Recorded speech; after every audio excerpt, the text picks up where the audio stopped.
Bonjour à toutes et à tous et bienvenue dans cette nouvelle édition de l'actualité régionale. 7h15, on est ensemble pendant 8 minutes pour tout voir et tout savoir de l'actualité et du jour près de chez vous, dans la région.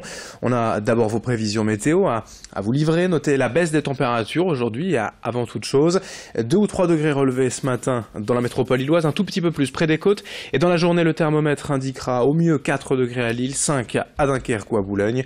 Côté ciel, un temps mitigé est annoncé aujourd'hui, quelques passages ensoleillés plutôt rares et surtout des averses de pluie, parfois des giboulées, du grésil et même quelques flocons de neige à l'intérieur des terres. Et demain on aura une belle journée de soleil mais une journée assez froide avec 2 ou 3 degrés seulement pour les maximales et une perturbation nuageuse et pluvieuse va arriver et taper contre ce front froid dimanche, si bien que de la neige est de nouveau attendue dimanche dans la région, mais ça on en reparlera avec les prévisions météo complètes après ce journal.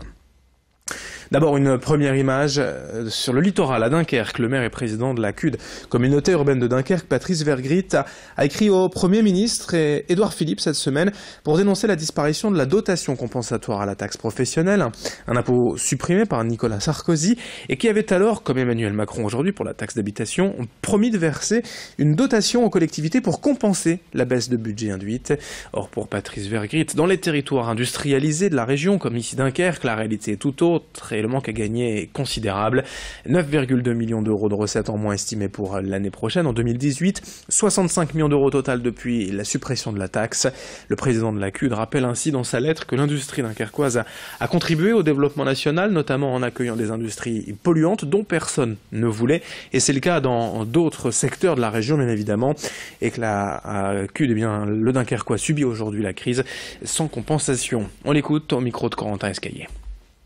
9,2 millions d'euros, je le disais également tout à l'heure, c'est le double de la gratuité du transport collectif. Donc en un an, à amortir en un an. Ce sont la somme de politiques publiques comme Réflexe Énergie, Réflexe Adaptation, les plans vélo. Donc c'est considérable en termes de masse financière. Ça pénaliserait gravement la communauté urbaine. Et on pourrait dire qu'avec cette mesure, dans les années qui viennent, les élus communautaires passeraient leur temps à voir ce qu'ils doivent supprimer. Donc ce qui est évidemment pas ce pourquoi on a été élu. Et dans cette édition également, comme souvent à chaque période de l'année ici même, les enfants ont souvent le nez qui coule, de la fièvre et vivent des nuits difficiles, les parents aussi.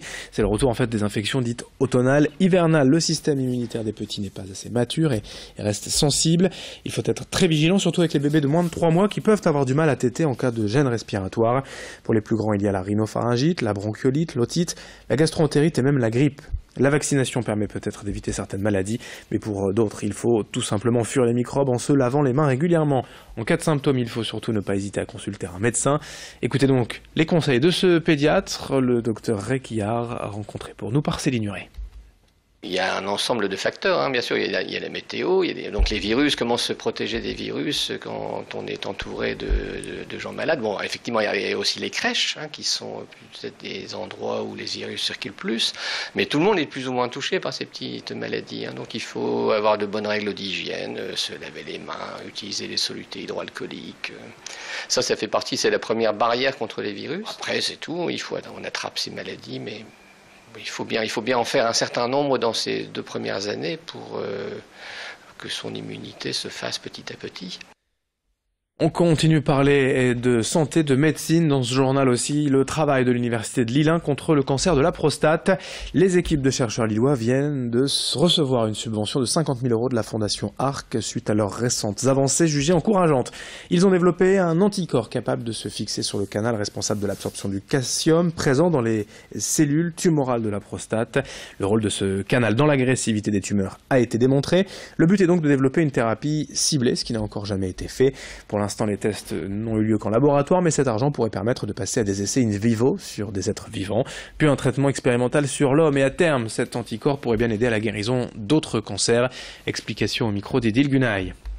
In vitro, c'est le niveau quand les cellules cancéreuses prostatiques sont déjà en culture. C'est 100% les cellules cancéreuses prostatiques. Et en fait, pour le traitement, c'est plus facile parce que vous les ciblez directement d'un côté. De l'autre côté, les cellules qui sont en culture sont plus agressifs parce qu'ils ont été gardés pendant 30-40 ans. Mais de l'autre côté, in vivo, le niveau, c'est plus difficile parce que le traitement doit trouver forcément les cellules cancéreuses seulement par rapport, il n'est pas toucher les cellules saines. Ça veut dire être le moins toxique possible. Et c'est sur cela qu'on va travailler. Ça veut dire que si on arrive à diminuer la croissance tumorale, détruire les tumeurs in vivo, on peut passer à l'échelle les humains plus tard. 7h20 en direct dans cette édition également. Ce vendredi, on va parler de sport après le tirage au sort des 32e de finale de Coupe de France de football. Pour rappel, dans la région, Lille se déplacera au Mans, club amateur de 4e niveau. L'USLD recevra Metz, club de Ligue 1 mais dernier du classement, alors que l'USBCO ira à Bollaert pour défier le RC Lens dans un beau derby. Asbrook de son côté accueillera à Caen. À Dunkerque, déjà, on se félicite de ce tirage. C'est une Ligue 1, donc des joueurs pour prendre de l'expérience, des joueurs d'élite.